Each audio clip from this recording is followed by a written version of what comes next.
ஆண்டவராகிய இயேசு கிறிஸ்துவின் நாமத்தினாலே உங்களுக்கு என்னோட அன்பின் வாழ்த்துக்கள். இன்றைய நாளின் தியானத்துக்காக தேர்ந்து கொள்ளப்பட்ட வேத வசனம் அப்போஸ்தலனாகிய பவுல் ரோமாபுரியாருக்கு எழுதின நிருபம் 1வது அதிகாரம் 21வது வசனம். அவர்கள் தேவனை அறிந்தும் அவரை தேவன் என்று மகிமைப்படுத்தாமலும் ஸ்தோத்திரியாமலும் இருந்து தங்கள் சிந்தனைகளினாலே வீணரானார்கள். உணர்வில்லாத அவர்களுடைய இருதயம் இருளடைந்தது.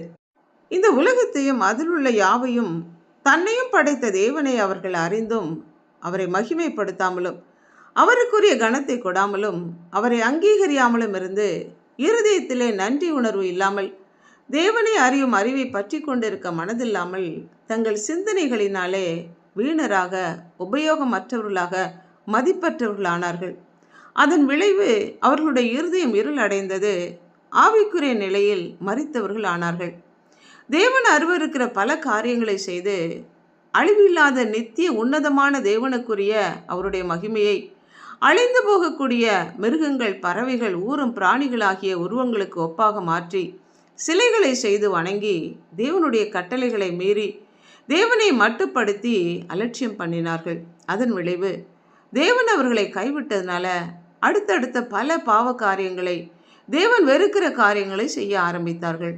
தங்கள் இருதயத்தில் உள்ள இச்சைகளினாலே ஒருவரோடு ஒருவர் தங்கள் சரீரங்களை அவமானப்படுத்தத்தக்கதாக அசுத்தத்திற்கும் இழிவான இச்சை செயல்களுக்கும் தங்கள் சரீரங்களை கெடுத்தார்கள்.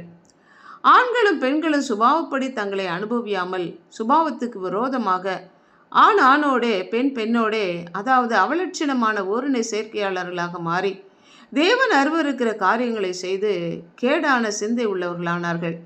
அவர்களுடைய ஆத்துமா கரைப்பட்டது.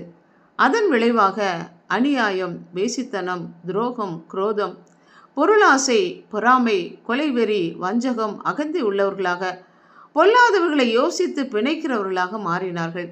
தேவனால் படைக்கப்பட்ட மிருகங்கள், பறவைகள், ஊரும் பிராணிகள் காண்கிறவைகளை தொழுது கொண்டு தேவனுக்கு எதிராக கிரியை செய்து தேவனுடைய பகையாளியாக, தண்டனைக்குரிய நபர்களாக, நரகாக்கினைக்கு உரியவர்களாக, மரணத்துக்கு பாத்திரர்களாக தங்களை தாங்களே தீர்த்து கொண்டார்கள். எல்லாவற்றுக்கும் மூல காரணம் தேவனை பற்றி அறிகிற அறிவு இல்லாமல், தன்னை படைத்த தேவனை தொழுது சேவிக்காமல், நன்றி உணர்வு இல்லாமல், சிருஷ்டிகர்த்தரை தொழுது சேவிக்க வேண்டும் என்கிற எண்ணம் இல்லாமல் படைத்த தேவனை தொழுது கொள்ளாமல் இருந்ததே ஆகும்.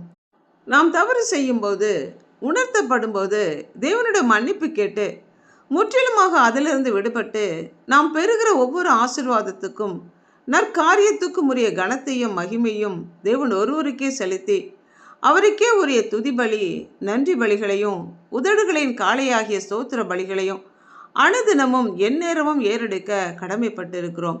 நம்முடைய உள்ளம் தேவனுடைய அன்பினாலும் நன்றி உணர்வினாலும் துதியினாலும் நிறைந்திருக்க வேண்டும். ஜெபிப்போமா. இரக்கமும் அன்பும் உள்ள பரம தகப்பனே, எங்களை படைத்தவரே, எங்களுக்காக உம்முடைய ஜீவனை கொடுத்து எங்களை மீட்டு கொண்டீரே. நாங்கள் அனுபவிக்கிற சகல நன்மைகளுக்காக, ஆசீர்வாதங்களுக்காக, சுகத்திற்காக, பலத்திற்காக நன்றி செலுத்துகிறோம். இவை அனைத்தையும் தந்தவர் நீர். எங்களுடைய வாழ்க்கையின் ஆதாரம் நீரே என்று நாங்கள் அறிக்கையிட்டு உம்முடைய கரங்களிலே எங்களை ஒப்பு கொடுத்து ஆண்டவராகிய இயேசு கிறிஸ்துவின் நாமத்தினால் ஜெபிக்கிறோம் பிதாவே. ஆமென்.